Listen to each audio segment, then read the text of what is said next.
কিভাবে গাড়িগুলো চালাবে ওরা দিক নির্দেশনা দেবেন, ওই দিক নির্দেশনা অমানিত না হয় সেজন্য আমরা কাজ করে যাব। এই উদ্দেশ্যে কেউ না কেউ আগে আগিয়ে আসতে হবে। আগিয়ে আসার জন্য আমি নিজেকে মানবতার খাতিরে আপনাদেরকে প্রশিক্ষণ দিয়েছি। আমরা কাউকে দিছি, এখানে কেউ আছেন রাজনৈতিক পরিচয় দেওয়ার কোনো প্রয়োজন নেই।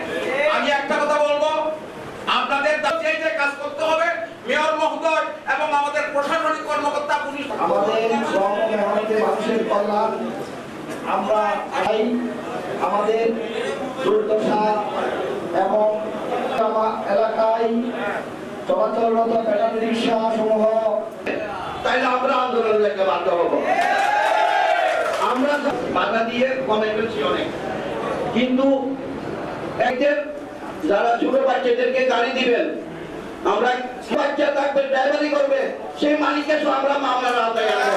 এটা আসলে ওই আমরা দুর্দশা এবং আমাদের কথা বলি যে আমাদের শ্রম মেহনতে মানুষের কল্যাণ।